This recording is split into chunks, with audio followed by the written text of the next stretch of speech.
Well, it certainly sounds like some people are ready for a political revolution.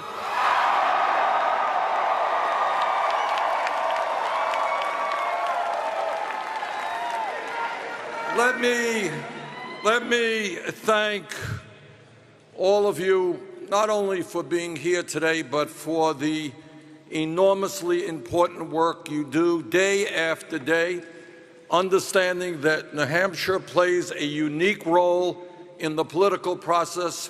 You are fighting not only to improve the lives of people in New Hampshire, but people all over this country, and thanks very much for what you do.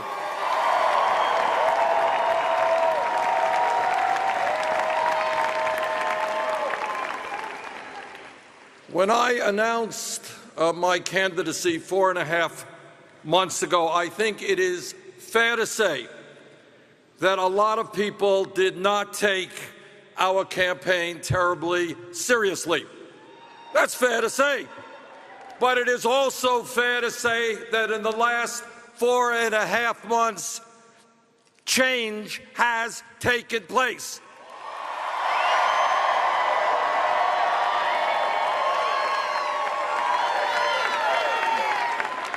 What looked like a fringe campaign is now seen as a campaign that is standing up for working Americans and is prepared to take on the billionaire class.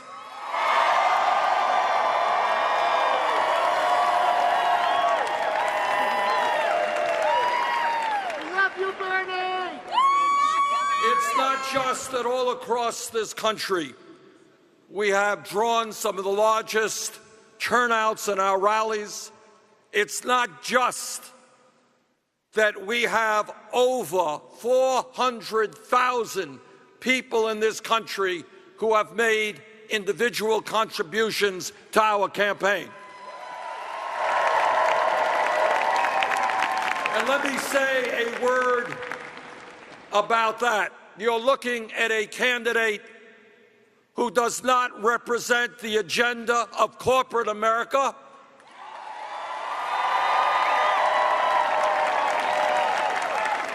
who does not represent the agenda of the billionaire class. And I stand before you today to say loudly and proudly, I don't want their money. I don't want a super PAC. We're going to do it on our own.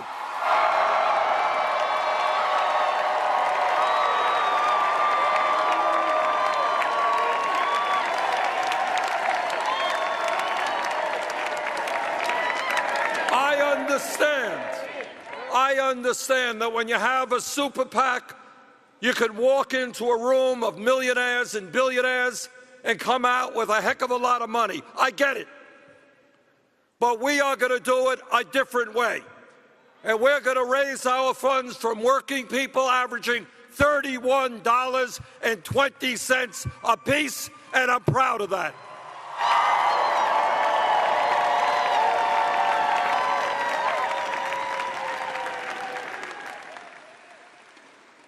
And let me begin by telling you about an old song, reminding you about an old Union song. Some of you remember it. Which side are you on? Remember that song? Now, you're very lucky because I'm not going to sing that song to you. I can't sing, as some of you may know. But I grew up in a working-class home in Brooklyn, New York. We lived in a 3.5, some transplants here, all right? We grew up in a 3.5-room rent-controlled apartment. My family never had money. But I knew from a very early age which side I am on.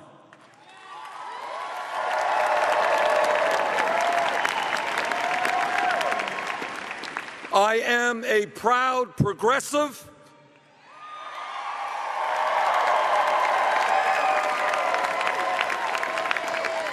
I am proud to stand with the working families of our country, prepared to take on the powerful special interest which wield incredible power over our economy and our political life. That is what I did yesterday. That is what I did 25 years ago. That is what I'll do tomorrow.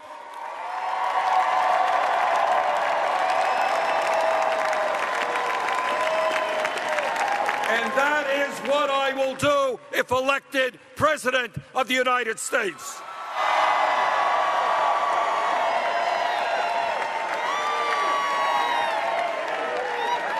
And let me also take a moment to tell you something that no other candidate for president will tell you, or perhaps ever has told the American people.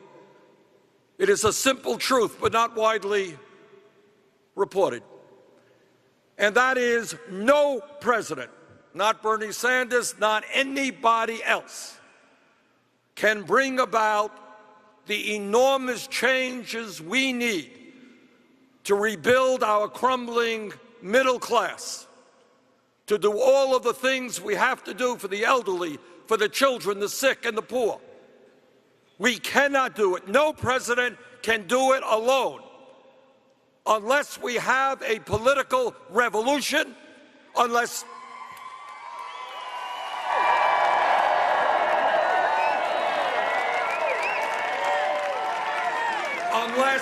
tens of millions of Americans are prepared to stand up, to get actively involved in the political process and make it very, very clear that this great country and our government belong to all of us and not just a handful of billionaires and campaign contributors.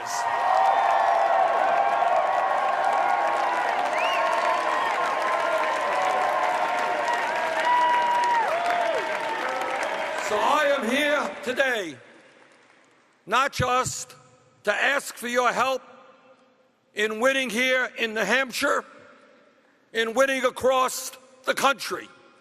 If we are going to transform America, we need millions of people to stand together, to take on corporate America, to take on Wall Street, to take on the big money interest. That is what this campaign is about.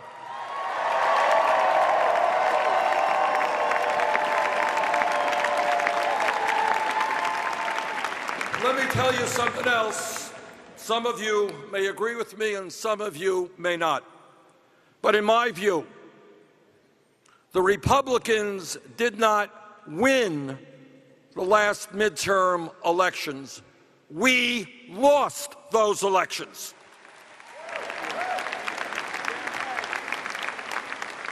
The American people didn't vote for a party that wants to give huge tax breaks to millionaires and billionaires and cut Social Security, Medicare, Medicaid, nutrition, and which does not even recognize the reality of climate change.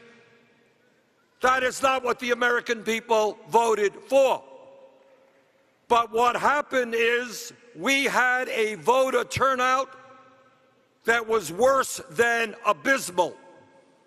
Millions of Americans looked out and they said, you know what, not for me, I'm not going to vote, I'm not going to participate in the political process.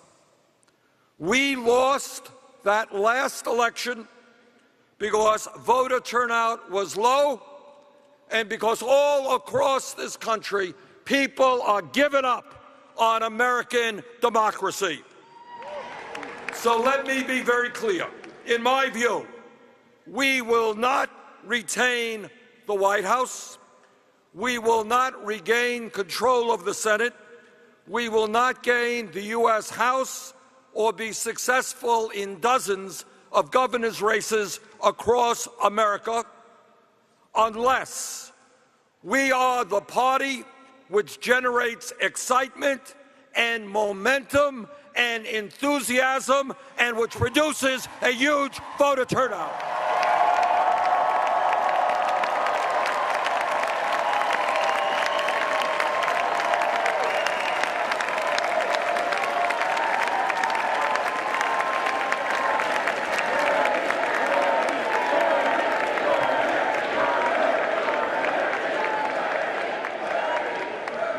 Democrats win when the voter turnout is high.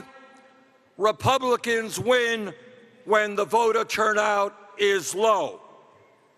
Our job is to make that voter turnout sky high.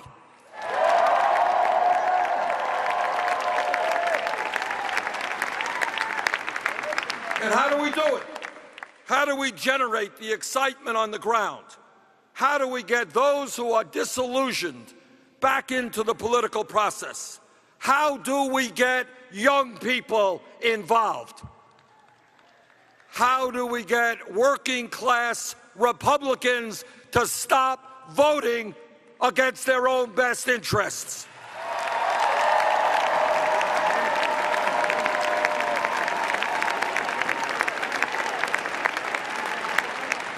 And with all due respect, that will not happen with politics as usual. The same old will not likely be successful.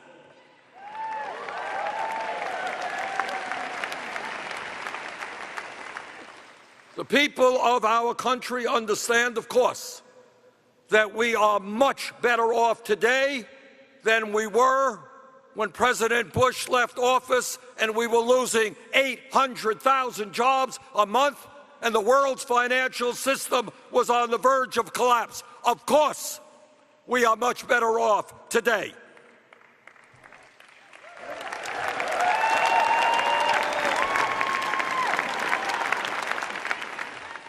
But they also understand something else, that yes, we're better off than what we were under Bush, but they also understand that for the last 40 years under Democratic and Republican presidents, the great middle class of this country, once the envy of the world, has been disappearing.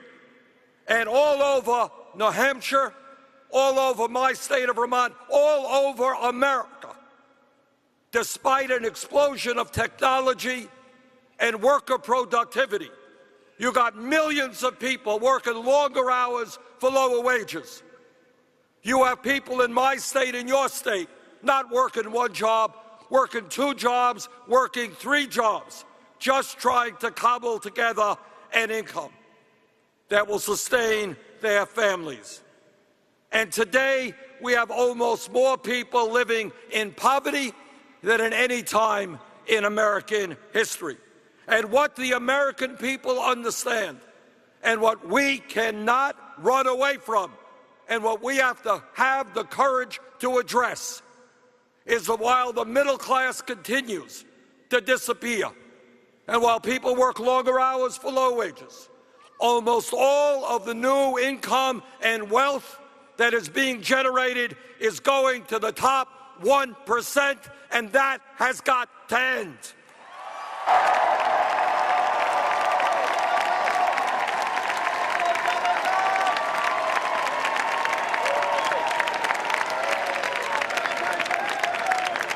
Very few people in America, no matter what their political views are, believe that it is morally acceptable or economically sustainable when 1/10 of 1% of the American people have more wealth than the bottom 90%.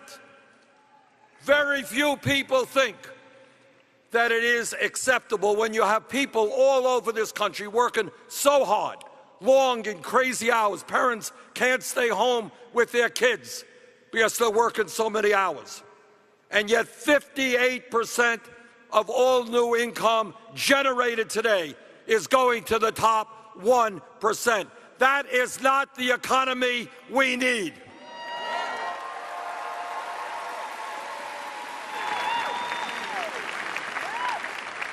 We need an economy that works for the working people of this country and not just the billionaire class.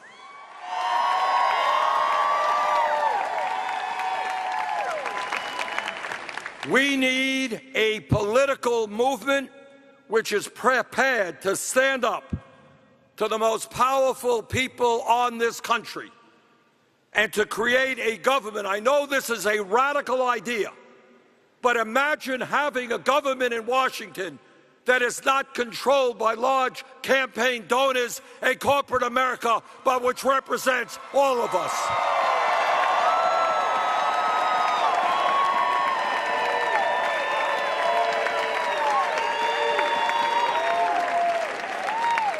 We need a political movement in this country which takes on the economic and political establishment, not one which is part of it.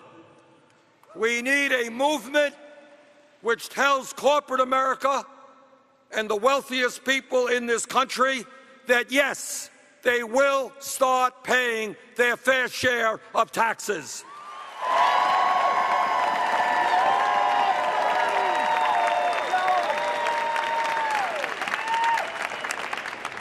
That multinational corporations are not going to continue stashing billions of dollars in profits in the Cayman Islands and Bermuda and other tax havens while children in America go hungry. Ain't gonna happen anymore.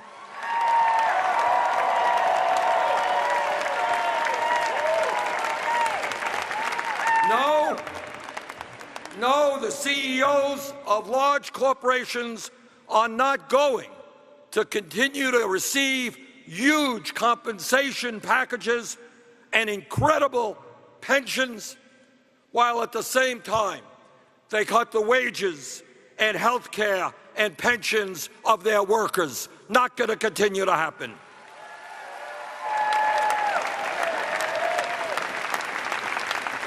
And no, we are not going to continue to have disastrous trade policies like NAFTA, CAFTA, or permanent normal trade relations with China, with corporate America shutting down plants in New Hampshire, Vermont, all over this country, moving to low-wage countries, bringing their products back.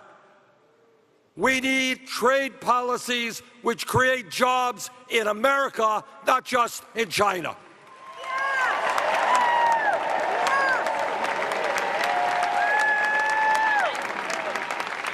And by the way, that means that together we are going to defeat this disastrous Trans-Pacific Partnership.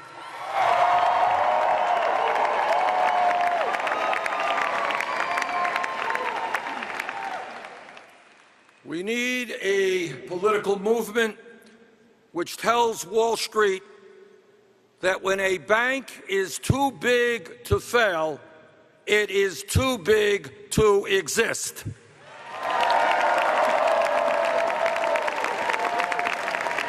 I understand the power of Wall Street. I really do. I've stood up to them for a very long time. But whether they like it or not, we will reinstate Glass-Steagall.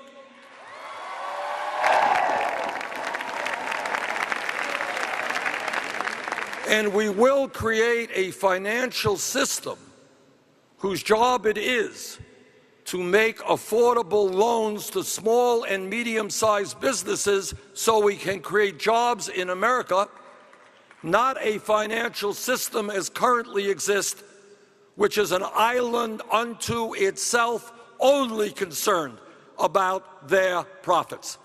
We are going to break up the major financial institutions on Wall Street.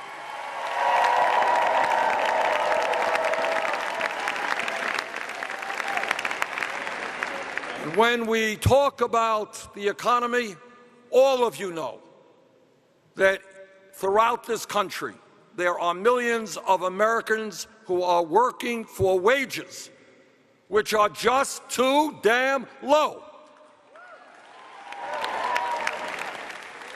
In my view, the federal minimum wage of $7.25 an hour is a starvation wage. We have got to raise the minimum wage to a living wage, $15 an hour over the next few years.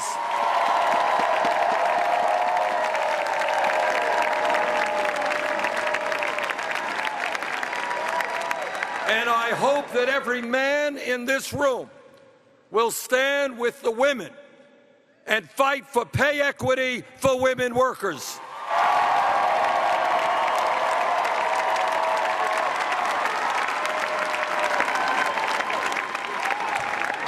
There is no rational economic reason why women are earning 78 cents on the dollar compared to men. And when we have pay equity for women workers, when we raise the minimum wage to a living wage, millions of mothers will then be able to raise their kids with security and dignity, and they deserve that.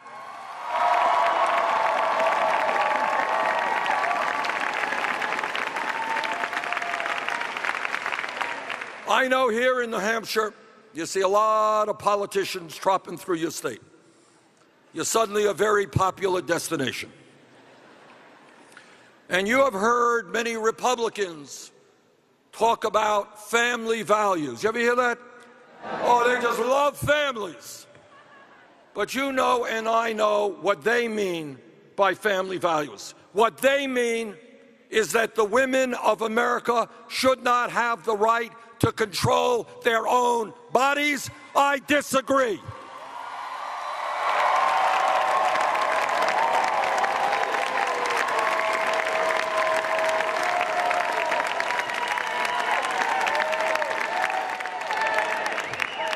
And what they mean by family values is that our gay brothers and sisters should not have the right to marry. I disagree.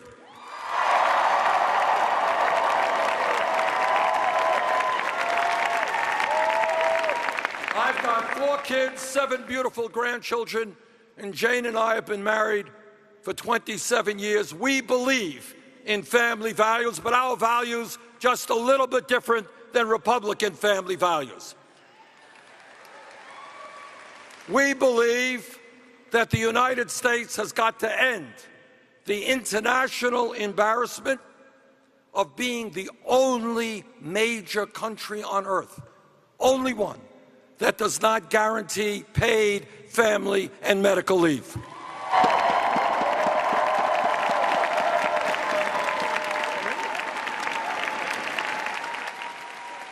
It is not a family value to tell a working class woman who has a baby that she has to be separated from that baby in a week or 2 weeks after birth because she has to run back to a job in order to earn income to sustain that family. That's not a family value. That is the opposite of what a family value is.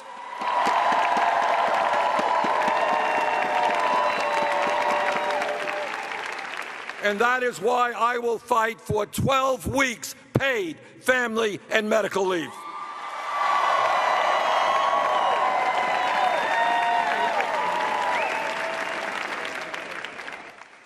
Brothers and sisters, here's the truth about unemployment.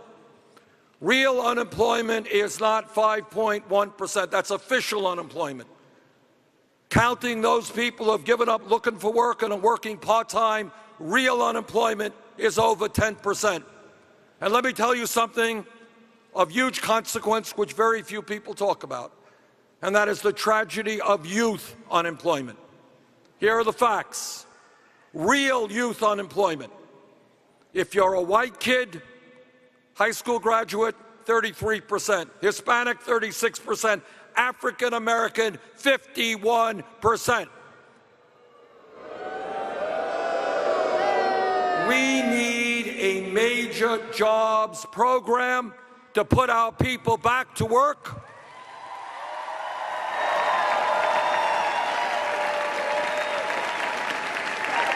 And the fastest way to do it is to rebuild our crumbling infrastructure, our roads, our bridges, our rail, our airports, our water systems.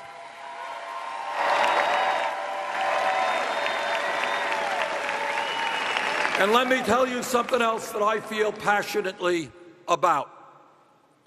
The United States of America today has more people in jail than any other country on earth. It makes a lot more sense to me for us to be investing in jobs and education for our young people than jails and incarceration.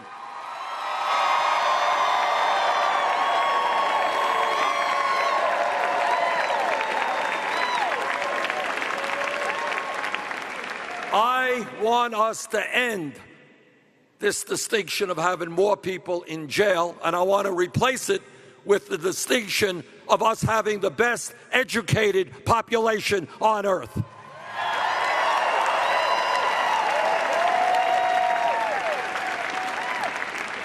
And when we talk about politics, let me simply say this, and I think most of you know it, is that today the campaign finance system that we operate under is corrupt, and it is undermining American democracy.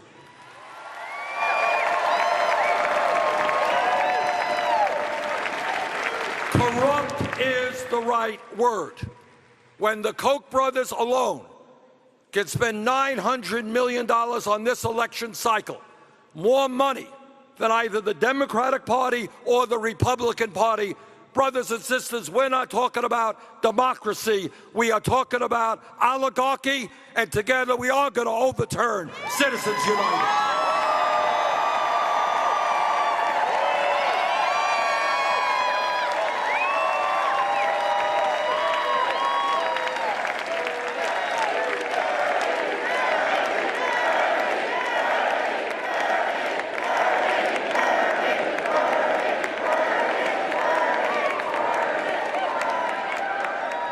You know, I am likely the most progressive member of the United States Senate, and I'm proud of that. And it goes without saying that I have, very large areas of disagreement with my Republican colleagues. That's obvious. But there is one area that goes beyond a disagreement, and it goes to an embarrassment. And some of you may have seen it just the other day, the other evening at the Republican debate.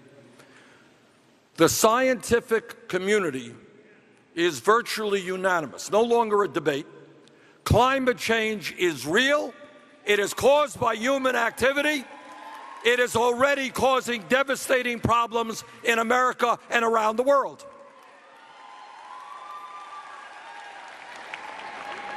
And our Republican colleagues are prepared to reject science. And that is a dangerous situation for the most powerful country on earth. And I will tell you something else. It's not that these guys are dumb. It's that they get their money from the fossil fuel industry.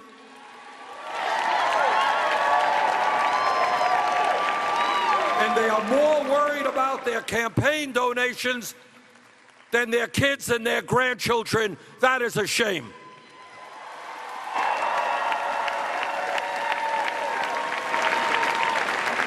We must lead the world in transforming our energy system, working with China, Russia, India, and we can do it.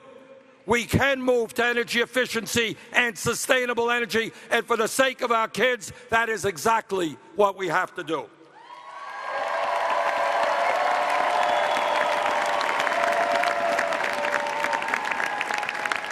And when we talk about American needs, there's something beyond comprehension for me.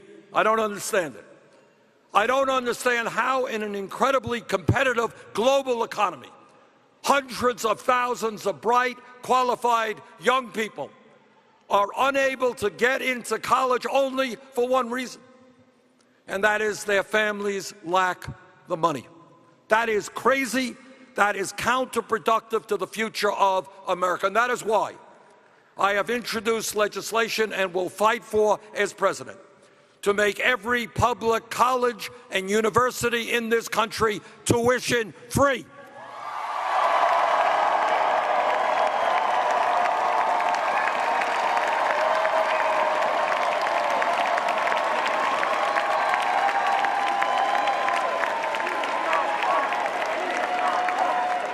It is not a radical idea.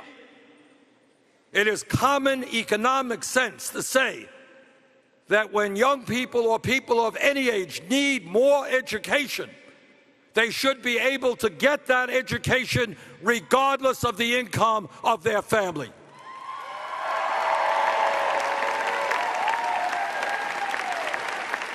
And that legislation also deals with the travesty that millions of Americans are experiencing today in outrageously high student debt and outrageously high interest rates. Now, to lower interest rates on student debt and to provide free tuition at public colleges and universities, that is, in fact, I admit it, it's an expensive proposition.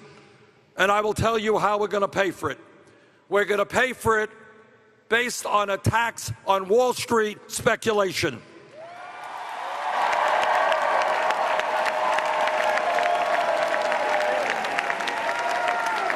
The middle class of this country bailed out Wall Street. Now it's time for Wall Street to help the middle class of this country.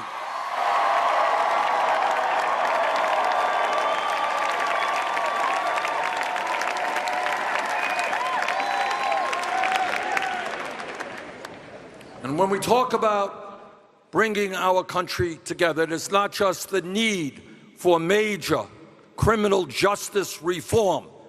I do not want to see kids' lives destroyed because of mandatory minimal sentencing. I think it's time we took a hard look at the so-called war on drugs and the lives that have been lost as a result of that. I think it's high time that we make sure that when a police officer breaks the law like any other public official, that officer will be held accountable.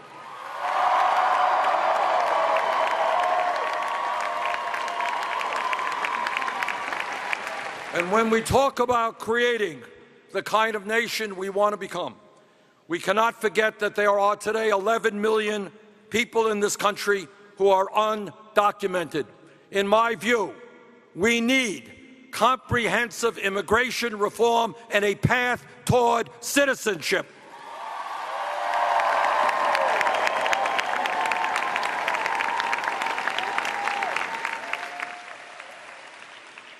You are looking at a senator and a former congressman who did not believe what George W. Bush or Dick Cheney and Don Rumsfeld were saying about Iraq and who voted against the war in Iraq.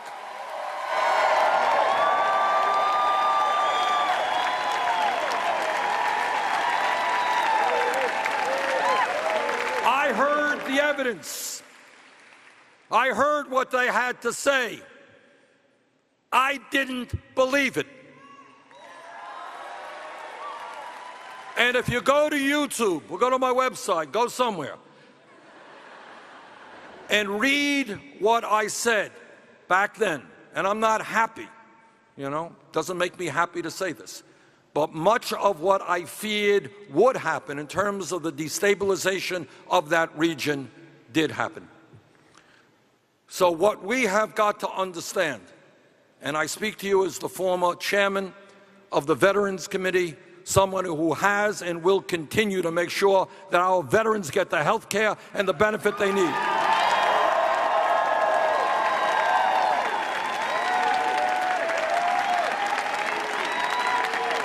But also someone who has spoken to hundreds of veterans and learned something about the cost of war, the terrible cost of war.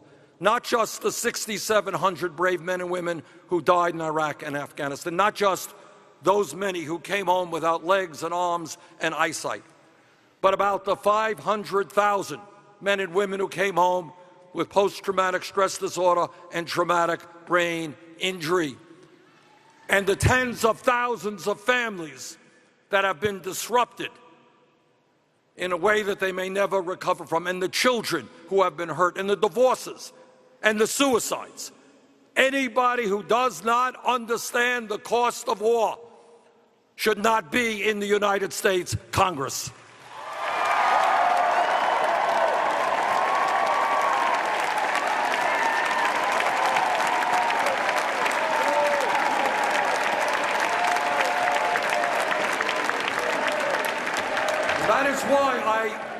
That is why it astonishes me, and it really hurts, to hear many of my Republican colleagues talk so easily and loosely about getting into another war in Iran. The President and Secretary Kerry have worked long and hard for one simple goal, and that is to prevent Iran from getting a nuclear weapon, and that is something we must do. But what they have put together is a process and an agreement which allows us to accomplish that goal without going to war. And I hope we all support that.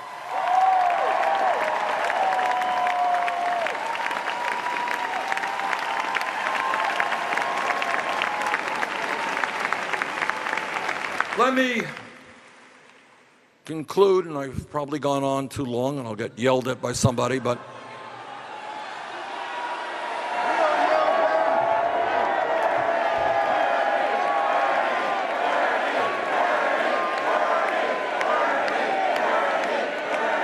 let me conclude by begging you to do one thing, and that is think big, not small.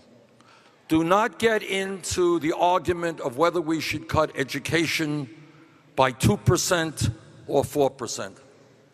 Do not get into the debate about whether climate change is real or it's not real. What I want you to think about is what we in the wealthiest country in the history of the world can accomplish. Please do not tell me that in the United States of America we cannot join the rest of the industrialized world and guarantee health care to all people as a right.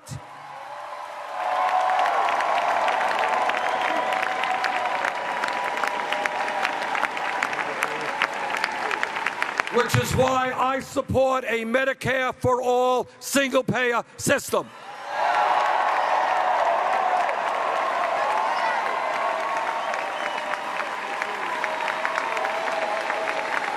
Do not tell me that when we have a massive level of income and wealth inequality, that the United States should continue to have the highest rate of childhood poverty of any other country on earth. Please don't tell me that.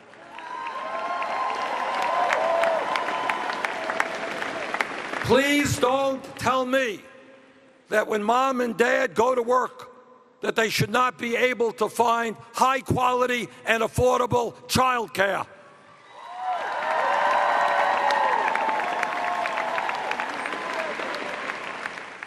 And please don't tell me that the United States cannot lead the world in transforming our energy system and combating climate change. We could do that.